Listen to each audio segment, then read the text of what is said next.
Olá, amigos investidores, estamos de volta para mais um vídeo. No vídeo de hoje, a gente vai finalmente trazer o relatório do XPCA11 da XP Asset relativo ao mês de agosto. Sim, saiu super atrasado, era para ter saído mais ou menos esse relatório entre dia 20 e 25, e antes do final do mês passado, de setembro, a gente era para ter lançado, mas eles lançaram muito atrasado, lançaram na última segunda-feira. Como já tinha vídeo pronto para terça-feira, não deu tempo de lançar, até porque foi lançado segunda à noite ainda, quarta-feira eu não lanço o vídeo e tá saindo hoje, quinta-feira. Mas antes da gente entrar na leitura do relatório propriamente dito, a gente vai trazer para vocês algumas informações importantes sobre o fundo para vocês. O dividend yield dele nos últimos 12 meses foi de 16,9%, meus amigos. 16,9%, vocês não estão ouvindo errado. Isso aqui isento de imposto de renda. Praticamente 17% isento de imposto de renda. Só que esse yield espetacular, maravilhoso e incrível está sendo camuflado porque o fundo está com P sobre VP atualmente de 0,77, meus amigos. Ou seja, 23% de desconto. Um descontaço. Mas tem motivo para isso? Tem, meus amigos. E eu já lancei 2 vídeos recentes falando sobre o principal problema que está afetando aqui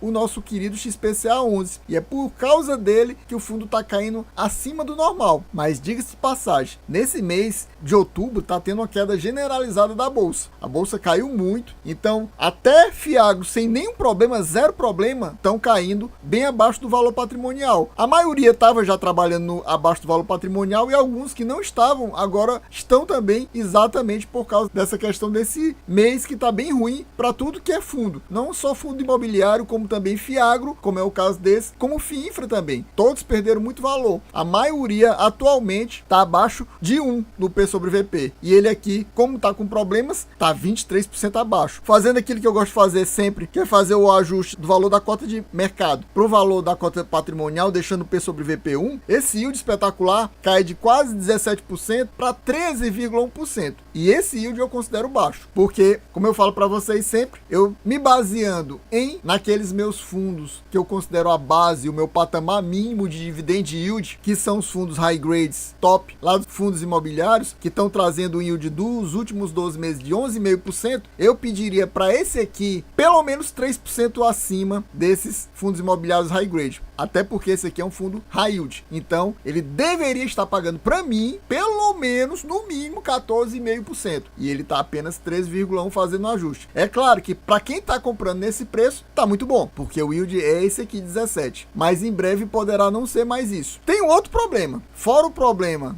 que ele está tendo de calote, ele tem o problema de ter anunciado no final do mês passado para pagar na próxima semana um dividendo de apenas 8 centavos e meio. Pode ter sido por causa do problema do calote que ele tomou? Pode, mas não tudo, porque essa queda foi muito grande. A queda deveria ter sido, fazendo as contas de padeiro, aproximadamente meio centavo nos dividendos. E não, 1,5 centavo. A gente não sabe o que foi e nem nesse relatório a gente vai ter a solução para isso. Afinal, esse rendimento que vai ser pago agora se refere ao mês de setembro e a gente está lendo o relatório do mês de agosto. E eu já li para vocês e ele não traz nada sobre essa questão do dividendo reduzido que ele está pagando esse mês. Isso aí, combinado com o problema dele, fez a cota cair demais. Por isso que ele está com 23% de desconto. O preço da cota dele patrimonial é cerca de 9 centavos e 50. E o preço atual dele, a cota de mercado, está abaixo de 7,50, meus amigos. Está muito barato. Esse dividendo que ele está pagando esse mês, de apenas 8 centavos e meio, nos traz um dividend yield do mês de 1,07%. Para fundo high yield,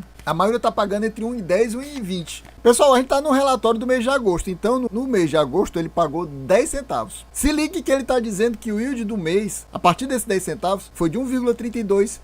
Isso aí está errado. Não sei de onde é que ele tirou essa conta. Foi de 1,12%. 1,12%, que seria, como eu falei para vocês agora há pouco, o yield normal para fundo high yield. Entre 1,10 e 1,20 é o que a maioria dos fundos high yields estão pagando. 1,32 não foi não, viu? Esse valor que está totalmente errado. Eu não sei de onde eles fizeram essas contas para dar esse valor errado assim, não. Só se for um erro de digitação do estagiário. A gente entra aqui nos comentários do gestor e a gente vê que no mês de agosto a carteira do fundo se encontrava totalmente adimplente, sem atraso de amortizações e nem juros. Isso em agosto. Em setembro tem. E ele vai falar isso aqui daqui a pouquinho nesse relatório do mês de agosto, mesmo o problema tendo acontecido depois da metade do mês de setembro. Mas como eles atrasaram demais esse lançamento do relatório, tinha a tendência que eles trouxessem alguma coisa falando desse problema que aconteceu com o fundo. O destaque do mês foi o investimento de CRA na usina Coruripe, que é uma dessas usinas que deve a vários fiagos. Daqui a pouco a gente fala com mais detalhes sobre isso. E outro destaque do mês foi o pré-pagamento do CRA da Sirentes. Pré-pagamento é quando o devedor vai lá e paga o CRA e fecha a conta e passa a régua. Ou seja, não está mais devendo nada ao fundo. Pagou toda a amortização e todos os juros e normalmente ele paga também alguma espécie de multa porque está pré-pagando. E isso causou um aumento pontual de caixa no fundo. Aí ele fala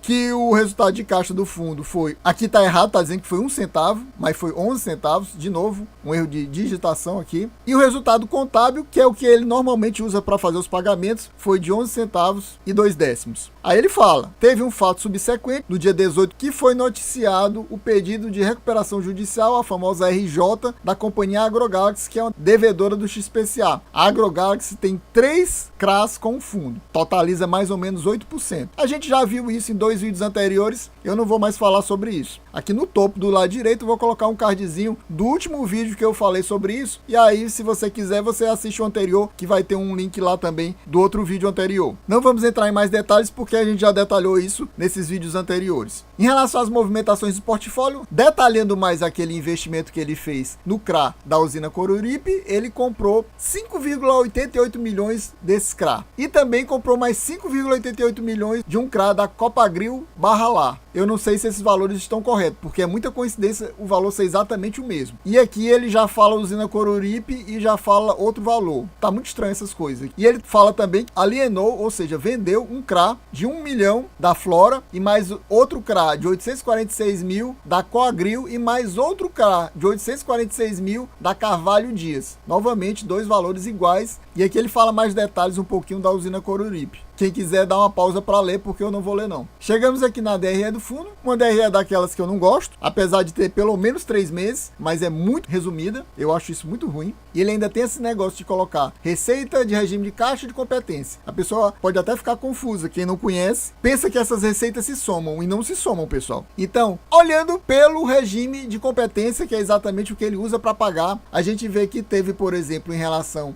de julho para agosto, um crescimento de cerca de 400 mil na receita. Em termos de despesa, teve uma queda aí de 60 mil. A gente vê que com isso, o fundo teve um resultado líquido, ou seja, um lucro de cerca de 300 mil maior de julho para agosto. Esse de agosto foi utilizado para pagar os 10 centavos. Você vê que apesar do lucro ter sido 5 milhões e 124 mil, ele gastou apenas 4 milhões e meio. Novamente, isso é mais um defeito aqui da DRE que não traz aquela linha mostrando quanto é que o fundo possui em reserva. Infelizmente ele não traz, então a gente não tem essa noção. Por exemplo, já no mês de julho, o valor do lucro foi 4 milhões e 800. Ele pagou quanto? 5 milhões. É como se ele tivesse colocado dinheiro que estava em reserva para complementar a renda e pagar 11 centavos. E você vê que no mês de junho ele pagou apenas 9 centavos. Ou seja, ele basicamente agora pagou a mesma coisa que ele pagou em junho. Um pouquinho mais baixo agora, que ele pagou 8 centavos e meio e não 9 centavos. Aqui foi realmente 9 centavos. Você vê que a média que o fundo está pagando nesse ano de 2024, até o mês de agosto, é de 10 centavos. Então realmente esse mês foi um pagamento bem ruim. Só no mês que vem a gente vai saber qual o motivo de ele ter pago 8 centavos e meio. Mas provavelmente foi porque o resultado, o lucro de competência foi realmente muito baixo. E o fundo não tinha reserva e não conseguiu linearizar os valores, como normalmente ele tenta fazer. Você vê que vários meses aqui ele pagou 10 centavos, 10 centavos, 10 centavos. Ele gosta de trabalhar com um valor linearizado, mas dessa vez caiu para apenas 8 centavos e meio. Uma coisa que fazia tempo que eu não mostrava e eu vou mostrar agora nesse relatório, dessa vez, essa questão da alocação por segmento. Você vê que ele investe muito em usinas de álcool e etanol, 22%, ou seja, 1/5 da carteira dele é álcool e etanol, 11% da carteira dele é em grãos. Esse outros não dá para comentar, porque a gente não sabe exatamente o que é que ele está colocando em outros. E etanol de milho, que ali seria etanol de cana-de-açúcar, que é etanol de milho, é 10%. Ou seja, se você somar esses 3 setores que estão claros para a gente, totalizam cerca de 44%, quase 45% da carteira do fundo. E a gente vê a questão dos indexadores, das taxas médias do fundo. A gente vê que ele é majoritariamente um fundo indexado a CDI, cerca de 89% da carteira dele é CDI mais 4,81, que para mim é taxa de fundo high yield, por isso que eu classifico ele como high yield. basicamente é 11% da carteira indexada a IPCA, numa taxa de IPCA mais 8,5, que para mim dá para considerar até uma taxa high grade, mas já no iniciozinho do middle risk, mas como é apenas 11%, não consegue deixar a carteira como um todo com a pegada middle risk. Teria que ter um percentual muito maior. Se tivesse um percentual aí de cerca de próximo de 50%, o fundo como um todo seria com a pegada mais middle risk e não high yield como é atualmente. E provavelmente também o retorno seria menor. E eu gostaria de aproveitar esse momento e perguntar para você: você possui o XPCA 11 na sua carteira? Tá pensando em colocar ele na sua carteira ou aumentar a sua posição porque você está achando que é uma oportunidade esse momento que ele está com esse descontaço de 23%? Ou está pensando em zerar sua posição ou reduzir sua posição porque você está muito descontente com esse pagamento que ele fez e com esse calote que ele levou da AgroGalaxy? Diga aqui nos comentários para a gente trocar informação, trocar figurinhas. Diga quais são os seus fiagros, que eu direi quais são os meus. E meu amigo, se você ainda não é inscrito nesse canal, não perca mais seu tempo de forma alguma,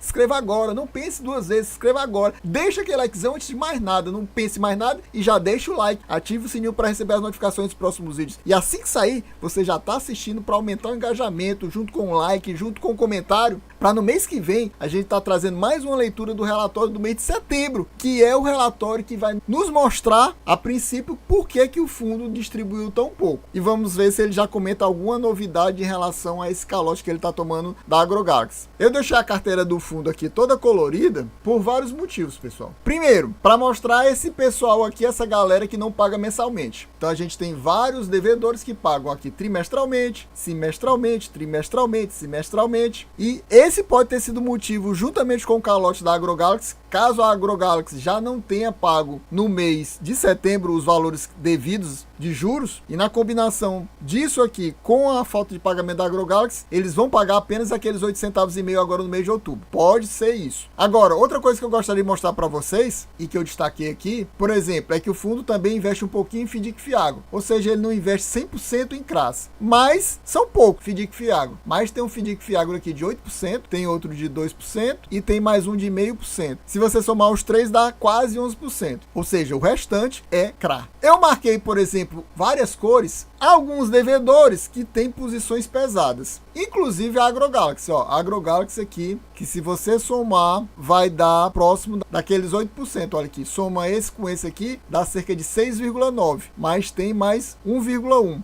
então se a gente somar, vai dar aqueles 8%. Só que a questão é que ele não tem só esse devedor assim, com o percentual mais perigoso. Apesar de eu achar que 8% ainda tá naquele meu limite tolerável, que eu ainda tolero, eu não acho tão ruim. O problema não é ser 8% na AgroGalaxy, o problema é que tem vários outros que também estão com percentuais ultrapassando aquele limite ideal, que seria 5%, que eu sempre falo para vocês. Ou seja, esse próprio FDIC aqui, OPI, é 8%. Já é um percentual pesado. A gente tem aqui a ACP2, por exemplo, 5,7% combinado com 2,1%. Ou seja, já praticamente 8% também. A gente vê, por exemplo, aqui a BVAP, 4,7% mais 2,3%, ou seja, 7%, mais um que ultrapassa aquele limite dos 5%. A gente vê aqui a FSBio, 5,2% mais 4,2%, cerca de 9,5%, mais um que ultrapassa aqueles 5%. E nesse caso aqui, ultrapassa até aquele limite de 8% que eu falo que é o tolerável para mim. Não tem só esses não, pessoal. Eu marquei só esses aqui, mas tem outros devedores que têm percentuais acima de 5%. Tem mais uns 2 ou 3. Se eu não me engano, a Solúbil, se eu não me engano, essa Flora também tem percentuais acima de 5%. Ou seja, o fundo tem várias, digamos, mini concentrações, não aquelas concentrações muito altas de 10 ou mais, mas são vários devedores. E isso é algo que eu considero problemático para o fundo. A gente vê que aqui nessa coluna temos o tipo de dívida, como eu já mostrei para vocês, apenas 3 FDIC Fiagro, o resto, ele é praticamente tudo CRA. Nessa coluna aqui você vê claramente todos os devedores. Nessa coluna a gente vê o valor investido. Nessa coluna a gente vê o patrimônio líquido, que eu já mostrei para vocês. Nessa outra coluna a gente vê o indexador juntamente com a taxa, e você vê que ele é majoritariamente, como a gente já viu, quase 90% da carteira é indexada a CDI e apenas 11% indexada a IPCA. E nessa coluna aqui a gente vê a periodicidade dos pagamentos dos devedores. No total, o fundo possui 405 milhões na carteira de patrimônio líquido. Pessoal, então a gente vai ficando por aqui. Espero que vocês tenham gostado. Quem gostou já sabe. Se não for inscrito, inscreva agora